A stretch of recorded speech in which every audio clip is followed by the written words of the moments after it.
আন্তর্জাতিক মঞ্চ থেকে এবার কড়া বার্তা ছুড়ে দিল ইরান।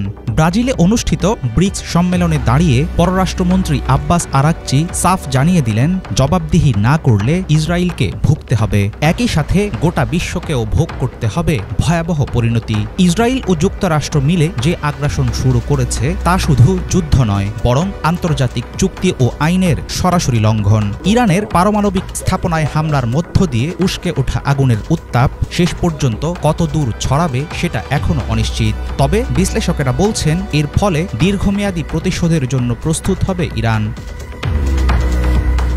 সম্প্রতি ব্রাজিলের রিও ডি জেনিরোতে অনুষ্ঠিত ব্রিক্সের বার্ষিক শীর্ষ সম্মেলনে বক্তব্য দিয়েছেন আব্বাস আরাকচি। সেখানে তিনি মন্তব্য করেন, ইরানের শান্তিপূর্ণ পারমাণবিক স্থাপনাগুলোর উপর ইসরায়েল যুক্তরাষ্ট্রের ইচ্ছাকৃত হামলা জাতিসংঘ নিরাপত্তা পরিষদের রেজুলেশন ও এনপিটি চুক্তির সরাসরি লঙ্ঘন। 2015 সালে এই রেজুলেশনের মাধ্যমে ইরানের পরমাণু কর্মসূচিকে অনুমোদন দিয়েছিল আন্তর্জাতিক মহল। এসব আইনের প্রতি চরম অবজ্ঞা দেখিয়ে এমন অন্যায় কার্যক্রম চালিয়ে যাচ্ছে ইসরায়েল। সম্মেলনে দেয়া যৌথ বিবৃতিতে গাজা উপত্যকাকে অধিকৃত ফিলিস্তিনি ভূখণ্ডের অবিচ্ছেদ্য অংশ হিসেবে ঘোষণা করেছে ব্রিক্স। একই সাথে স্বাধীন ফিলিস্তিন রাষ্ট্রের প্রতি সমর্থন জানিয়েছেন সদস্য দেশগুলোর শীর্ষ নেতারা।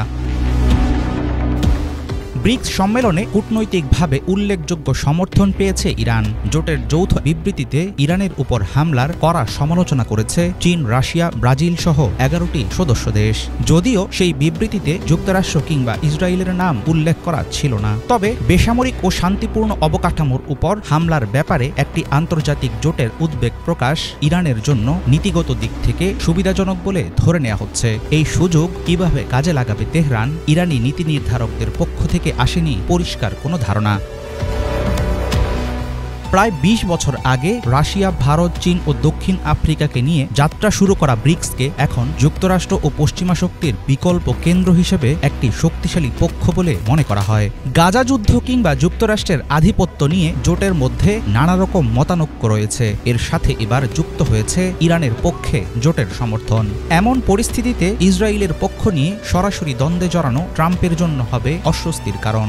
যথেষ্ট প্রভাবশালী না হওয়ায় ব্রিক্সও চাইবে না মুখোমুখি বিরোধিতা। সেক্ষেত্রে কেবল নীতিগত সমর্থন নিয়েই আপাতত ইরানকে থাকতে হবে সন্তুষ্ট। হাফিজুল ইসলাম, বাংলা ভিশন।